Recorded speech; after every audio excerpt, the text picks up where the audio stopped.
What is up, everybody? It is Og here, back with another video, and today we're going to be talking about the BRD to Mage Strat. I'm extremely excited to bring you guys this video because the XP is insane. I think this is going to be the new meta for 50 to 55, if not 50 to 60. It's 100k XP per hour for each of the boosties, and 150 plus gold per hour for each of the mages.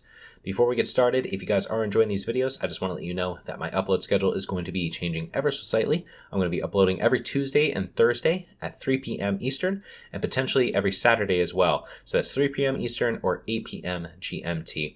Also, at the end of this video, I'm going to be talking a little bit more about the upcoming Celebration charity stream that I'm going to be doing on March 4th till March 8th. So definitely stay tuned to the end of the video to hear more about that. But let's jump into the video. Okay, so here we have the recent clip that I took from my stream where Sleepyhead and I, a friend of mine from the guild, went through and were boosting some people in BRD. I'm going to show you my point of view and then his point of view and talk through everything that we did.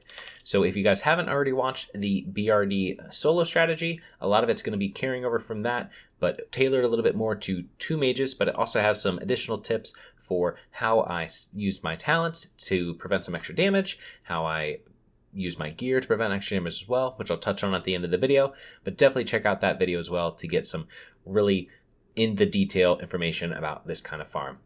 To get started, we're going to go right back to where we normally go for an arena farm. So you're going to come around the left side, you're going to go open up the gates with the Shadowforge key and get ready.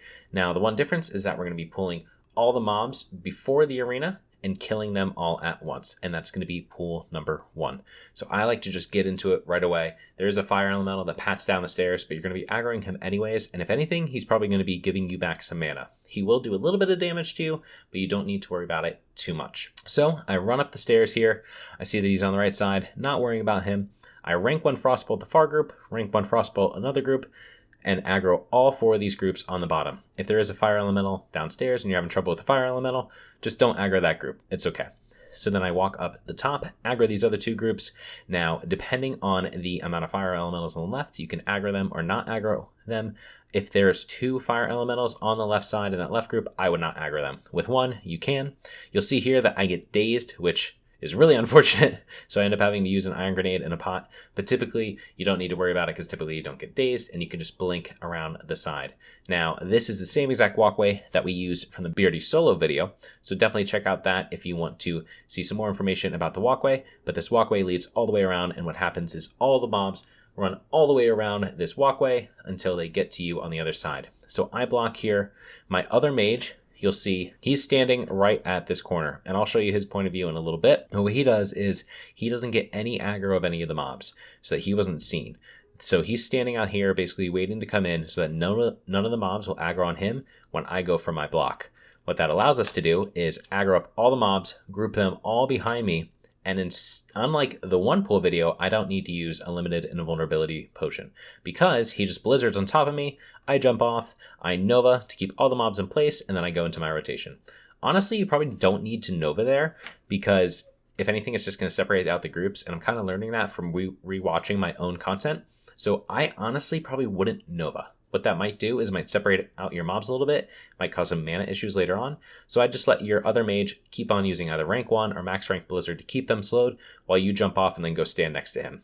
What I like to do is I like to mark the very front mob with a skull, because obviously they're sometimes hard to see. I mean, you can look back there, they're behind a cogwheel or they're just in a very dark surface, and so they're very hard to see. So I like to mark the front mobs with a skull, that way we know exactly where to blizzard. Now, fortunately, if you ran around properly, you'll see that the fire elementals are pretty much stacked with the rest of the people.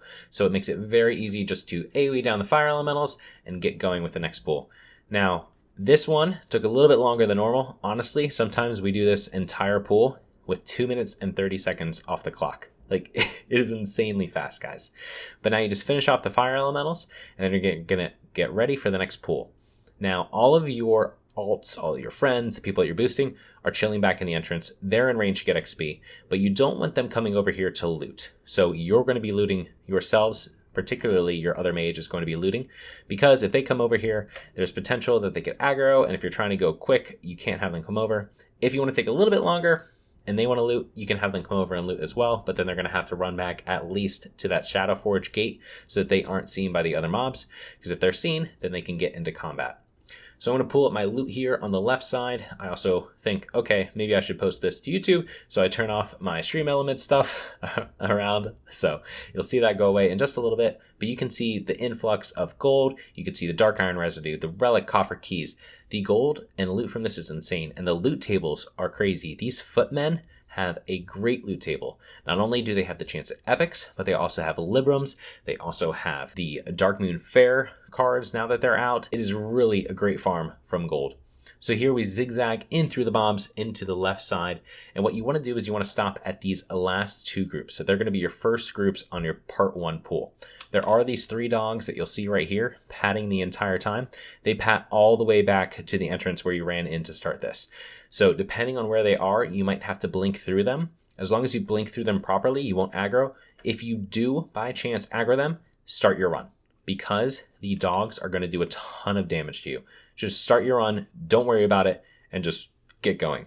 You'll see here that I'm just pulling all the groups with either a cone of cold if there's dogs, because I want to slow them, letting the other mobs pull them, using a fire blast, using counterspell, everything like that to be able to pull the mobs. Because if dogs are hitting you, it's going to be a problem. You don't want them hitting you. The footmen really aren't that bad, honestly. You would think that they would do more damage, but the dogs hit you for a ton of damage, and they also put a bleed effect on you, which just becomes a major pain. So what I do is I come through the door. Once I have the dogs near me, I Nova just to slow them, and my other partner is blizzarding them to keep them slowed. I now run around a pathway to get back to my original starting spot so that I can slow up all these mobs with my partner. Now, one thing that I do want to note really quickly, when we come around this bend, you're going to notice that I'm going to blink along the pathway. So similar to the Mara farms, they can actually hit you from underneath. So right now, if they're running through this door, they can just look up and hit you. So what you want to do, and I didn't do this in my solo video, is blink through that pathway right there. That way you aren't getting hit and you're staying up high. Sometimes you're still going to get hit just with leeway and everything like that, but you want to minimize the amount of damage that you're taking, and so that really helps. So again, we come around this pathway. My other mage, as I'll show you in a little bit, is blizzarding to try to keep them all slowed, just because we want to group them up as much as possible. I see the front of the group, and he did a really good job. I got to compliment him on this one.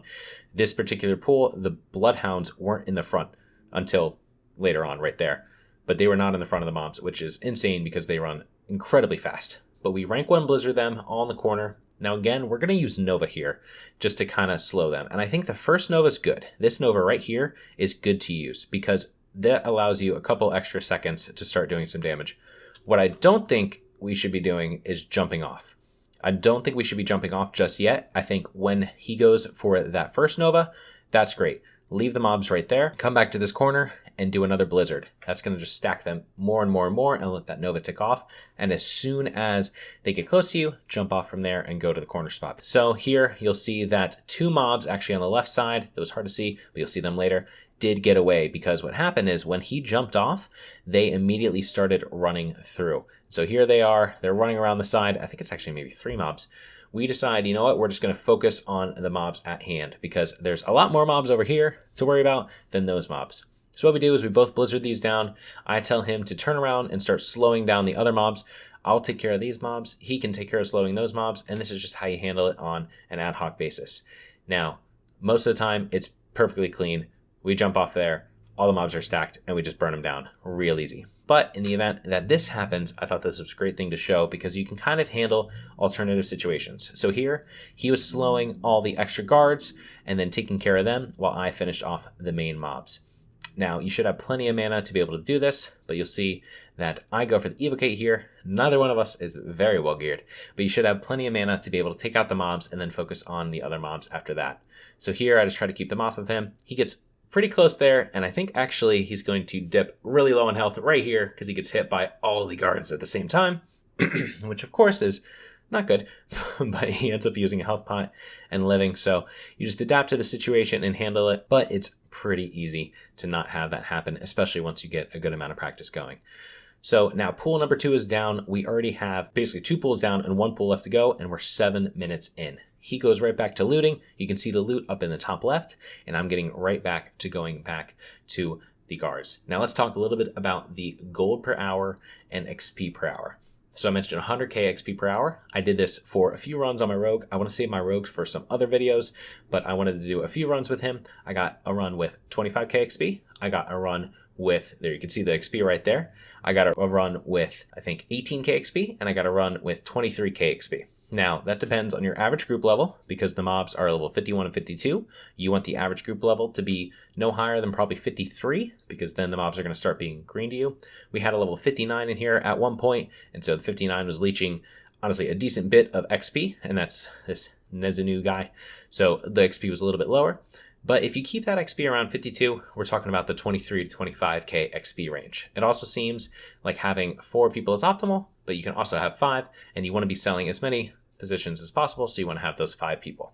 As far as money goes, these runs should sell for 15 gold a pop. Now, obviously it's going to be server dependent, but the current meta for this level phase is Strat, and Strat's selling for 15 gold per person. So this, I think, is going to be just as good, if not better than Strat, and much more manageable for most people. So I think is going to be a 15 gold per run Strat. You might be able to sell for even more. So 15 gold, 3 people, 45 gold per each run, 5 runs per hour, because as you're going to see, it takes 12 minutes per run, roughly. You could do it faster, you could do it ever so slightly slower, but it's going to average out to about 12 minutes per run, so 5 runs per hour. So that means you're getting 45 times 5, which is, quick math, 225 gold. So then you split that between the 2 mages. That right there is 112.5 gold just off the bat, and then you have the loot on top of that, which just from the loot alone, you're getting about 20 gold per run. So that's another 100 gold, so that's about 50 gold on top of that. I rounded down just a little bit to say 150 gold conservatively, but you're making a ton of money. And then you're also getting those darkmoon cards, you're getting everything else, the librams, you're getting epics, stuff like that. Insane gold, insane XP. Now we're ready for pull number 2. So what I like to do is I like to rank 1 frostbolt those 2 mobs to start and then run through, because all these mobs are going to get aggroed by all the rest of the mobs. You'll see over here we have Lord Rockor come. If he aggros, don't worry about it. He's going to reset by the time you get to your position. Now, let's talk about this little clump right here. These bloodhounds, again, they pat the entire hallway. We didn't get them on the first round, so we have them on the second round. If they're in your way, try to blink through them. If you aggro them, just start sprinting. This is the position where you're probably going to need to have a swiftness potion. To get around all these mobs, especially with how far you have to run, I really like using a swiftness potion. The mobs aren't going to reset from you till the end, as I'll show in a little bit, as long as you don't use the jump to get up on the ramp and you run all the way around the ramp. The mobs aren't going to reset. So what I like to do is I like to Nova right around here. You should still have Cold Snap up, so you can Cold Snap and Nova again to get the rest of these mobs if necessary, but you either want to have a Nova or blink for this group right here. So you either blink through that mob group right there, and then you pop your swiftness potion, or you Cold Snap Nova and then blink through this group right over here. So there, I blink through that mob. You're going to see me jump Nova right here. I slow down a Bloodhound behind me, and now I am popping my swiftness potion. I'm going to use an Iron Grenade to slow the Bloodhounds. It's not 100% necessary. As long as you have your swiftness potion at max duration and you're blinking, you're going to be able to stay ahead of the Bloodhounds, but it's just every little bit helps. But you'll see just how fast they run. It's honestly insane how quickly they run. Now, there's these 3 Bloodhounds right here. They could aggro sometimes. Don't worry about them too much, though. You just need to focus on that. The Bloodhounds will die very quickly once you're in your rotation. So again, I jump in, I Nova, I run up the stairs. He is rank 1 blizzarding to try to slow all the mobs. I'll show you guys that point of view in just a little bit. Come up this side. This is again where they can hit you with leeway, so you want to blink through. You'll see that I got hit a couple times, but nothing too bad. So I come around the side with nearly 100% health and 80% mana. If your partner is having trouble kind of slowing the mobs, you can stop halfway through the ramp and try to help them blizzard. But what I found is it's actually better to run. And a pro tip that you could use is the fire elementals that are going to be beaming on you at this point. Your other mage can counterspell them, or you could even counterspell them. What that's going to force is for them to run all the way around the side, and then they're not going to be in range to fireball you while you're over in this corner. So they're going to have to run all the way to at least halfway through the ramp. And that's going to save you damage when they run out of mana. That's going to save you damage when they're just starting off, and it's going to help you a lot. So now here, again, we kind of mess up this corner. Really, the best strategy, guys, is to focus on making sure that the mobs stay clumped and the mobs stay slowed. As long as they stay slowed, you're good to go. but you'll see me put another skull. I actually switch over the skull because there's a different mob in front, but we just blizzard down these guys. The bloodhounds aren't too bad. If a couple get ahead, don't worry about it, because they have to pat all the way around to come down here and run up this ramp right next to you, so you can easily just Nova them, Cone of Cold, and kill them real quick. But you'll see that we just keep on blizzarding down the mobs. I'm using a lot of rank 1s because I'm out of mana, and that's going to happen sometimes. I also don't have Evocate up because of the last run, but you'll see that the majority of the mobs who were slow the whole entire time are really low on health, and it's really only the front mobs that have a lot of health left, so you can blizzard them all the way around this ramp. You should have plenty of time, and if you have decent gear, you are going to be good to go. I'm doing this in mostly blues. I have a couple epics, and then I have fire resist gear on. My friend only has, I think, 5,800 mana. I use an iron grenade there, which ended up not helping anything, so don't even worry about using iron grenades. You don't need them. Just keep on doing that blizzard, and now it's just about cleaning up the mobs. Once you get this down, it is exceptionally clean every single time. This was one of our very first times doing the two-pool strategy, and we didn't have any issue at all. Sorry, not two-pool, two-mage strategy, and we didn't have any issue at all. We now do this insanely cleanly in about anywhere between 10.5 to 12 minutes per run. Now you just loot at the mobs real quick, and then you just go and reset. Let's jump into his point of view. Okay, so shout out to Sleepyhead for helping me out with all these pools. He was nice enough to help me out with the pools, but also to record it on his side so that I can show you guys both perspectives for these pools. Now, he ran with about 100 fire resistance. I would recommend running with at least 100 fire resistance if you are the second mage, and if you are the pooling mage, I recommend to have at least 150 fire resistance. Reason being, the second mage isn't going to get hit with fireballs too much, but he will get hit sometimes, and so you want to make sure that you have at least some fire resistance to be able to mitigate damage. The main mage is going to be tanking most of the fireballs, so you definitely want to make sure that you have enough. If you can get 200, that's great. 250 is probably the cap. Don't go above that. If you're having troubles hitting that, definitely look into Blazing Emblems, which are a great trinket that you can use to actually gain an additional 50 fire resistance for 15 seconds. Magic resistance potions, since you aren't using really other consumables, you can pop magic resistance potions, which gives you an additional 50 fire resistance for 3 minutes. So you can pop one of those every single pool, and they are incredibly cheap across most of the servers that I've seen them. And you can also get the engineering trinket to reflect fire spells for 5 seconds. And so that's the Gyro Flame Reflector, I think it's called. So just to show you his gear real quick, he's not running with anything crazy. He has about 5,500 mana and 2,800 health. So no great gear here, guys. You don't need a ton of gear to be able to do these farms, but you can get 150 gold per hour, and you can really make a ton of money even if you don't have good gear. So you'll see here he puts on a couple fire resistant rings, he puts on an Eye of Flame and a Blazing Emblem trinket, but outside of that, nothing really. So when I get to my spot up here and block on the top, he's going to run up to his spot from the entrance. Now the reason he was back in that entrance spot was so that he didn't get aggro these mobs. Near the end of my block, he's going to start blizzarding. I recommend to use a max rank blizzard just to make sure that none of the mobs just continue to hit the other mage, but rank 1 blizzard is fine in this case as well. We were fine. Recommend using max rank. As we come around to the side, once they get to the corner, you can really switch on to max rank blizzard and just start doing some serious damage. All the mobs are stacked up real nice, and this is what it typically looks like every single pool, so they're easy to get down. You'll also notice that the fire elemental is right there alongside of us, which makes it incredibly easy to get him down as well because he's getting hit by all the blizzards, and it's just an added bonus. Now, my mage isn't taking much damage at all, but you'll see that he is tanking the fire abilities, so he is able to not need to worry too much about resistance, Sleepyhead that is, because my mage is tanking the abilities. Once you have all the mobs down, first mage goes and gets ready for the pool, and the second mage runs up and just starts looting everything. So I turned off the camera so you guys could see all the loot. You could see a ton of relic coffer keys, some greens, some really good gold, and then some rune cloth. Tons of rune cloth. We're getting about 1.5 stacks per run, I would say. And so it is really good, a really good amount of rune cloth for making bandages and everything like that. You'll also get major healing potions and mana potions and things like that as well, which sell pretty well. So when your other mage is coming through the door, you want to have your blizzard ready, your rank 1 blizzard. And as soon as he comes through the door, you want to start spamming that rank 1 blizzard right on the door. Reason being, all these mobs are going to be stacked up behind him, and you want to make sure that they are slowed. Your goal right now is just to slow them for him. If you get a clear casting proc, awesome. You can use max rank blizzard, just do an extra little bit of damage, but your concern is really just with slowing them as much as possible. So you'll see here he's switching up the slows. 2 of them did get through, but I'm chilling in the middle of the runway because I saw that, and I'm going to take care of slowing down these bloodhounds so that he can keep them all slowed with the rank 1 blizzard while the mage runs around. If you want, again, you can counterspell the fire elemental down on the bottom so that he has to run around as well, and that's something that we started doing a little bit here, and that really helps a ton. But when both of the mages get up here, all the mobs are pretty much slowed, and they're all grouping pretty well in that corner. So the second mage, so Sleepyhead, is going to run forward and do a Nova. Now, the reason he can do that Nova is because all the mobs are still focusing on Augmage, really, and so he's able to run up and Nova those mobs for the front mobs. Now, I wouldn't recommend using another Nova, as I said before, because you want the mobs to stay as grouped as possible, and I wouldn't recommend jumping off until you get a pretty much full blizzard off, even if it's rank 1 after that, just so that you can keep all the mobs stacked. Now you'll see the skull on the front mob, and we just start going back into the normal pools. So we're just slowly blizzarding them as they come around the side.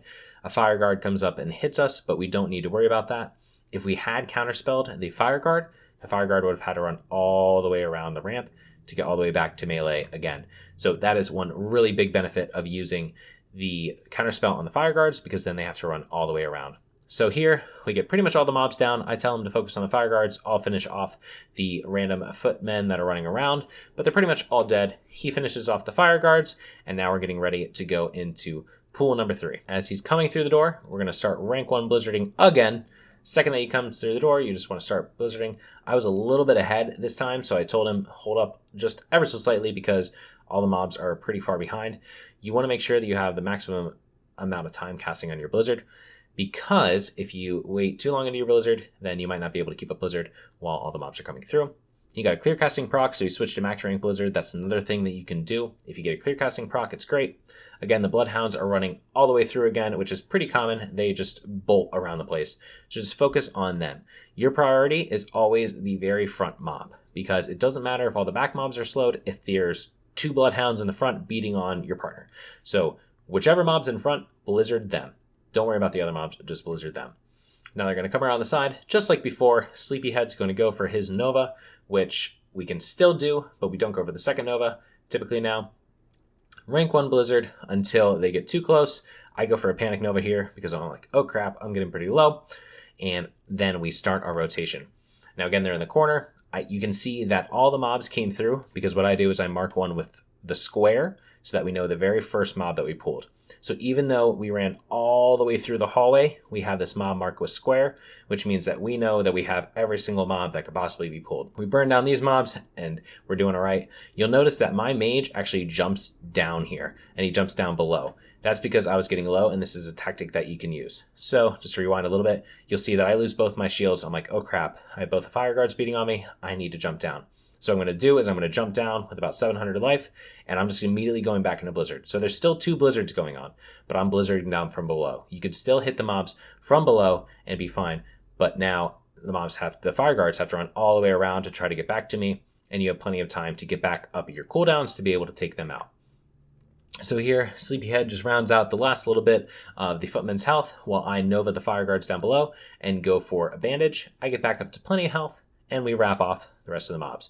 So if you're ever in a panic situation, now, if you do jump down, be careful, because if you jump down too early, there's a possibility that you just won't be able to finish off the mobs, and you won't be able to get back up with the jump or anything like that. So I would highly recommend that you only jump down when you know it's like death or you jump down. But you can jump down and extend the fight even longer if you want to. Another quick tip, definitely recommend watching the first video that I made for the solo strat, because there is a little ledge here that you can jump up, and when jumping up, you're able to get right back onto the top of the path. And so if all the fire guards or if all the melee mobs are over here, you can just jump right back up to the top, and then they have to run all the way back around. I didn't show that in this because I just wanted to show the regular tactic without needing to use that jump. But if you guys want to see that jump, definitely check out the solo BRD video, where the jump's definitely used more when you're trying to do it solo. But here, we finish off the fire guards, and we are good to go. Now, this, again, we do right now in anywhere between 10.5 to 12 minutes. It could definitely be faster. We don't have great gear. You don't need great gear to do this. But at the end of the day, your people that you're running through are getting about 100k XP per hour, and you are making about 150 gold per hour. So this is a great strategy. If you have any questions at all, please let me know in the comments down below. Right here, I have a still frame from the other BRD video where I go in depth about the talents. But real quick, I just wanted to point out the talents. You guys could pause the video if you want to copy them directly. But two big important talents for this particular pool are the dampen magic and the mana regen while casting. So that's just so you take less damage from the fire elementals and you regen more mana so that you can last longer in the fight. Similar to the talents with the gear, I have a still frame again from the other video, so definitely go check that out if you want more of a description of the individual pieces that I'm using. But you can see that I use the engineering trinket for the reflect, the blazing emblem, 2 fire resist trinkets. I use the Arcanist belt, which gives me another 10 resist, Dragon Rider boots for more resist, Drake Fire Amulet. Basically, you're stacking as much resist as you can without sacrificing too much health and mana. So you definitely still want to run at least like 5,500 mana, 6,000 if possible, but I get around 144 fire resistance. Now, since this, I've also picked up the Incendious Bracers just to put myself over that 150 threshold. The big thresholds are 50, 100, 150, and 200. So you definitely want to aim for those benchmarks to make sure you're maximizing your resist chance and limiting the amount of damage that you take. Before we close out the video, I just want to let you guys know about the upcoming streaming event on March 4th to March 8th, and it is going to be a 1 to 60 power leveling challenge where I try to go in 5 days real life time, so hopefully about 3 days played, 1 to 60. Now, all donations received during that stream are going to be donated to a charity that we're going to be picking through Discord. So if you guys are free March 4th, March 8th, definitely tune in. All right, everyone, that wraps up today's video. I hope you all enjoyed it, and if you did, please subscribe and leave a like and a comment below to let me know so. And if you guys have any other ideas for any other videos, please let me know in the comments below. Also, check out the description for the Twitch where I do all this live, and also for my Twitter and Discord where you guys can be notified of any future updates and when I'm going to go live on stream. So I'll see you guys in the next video.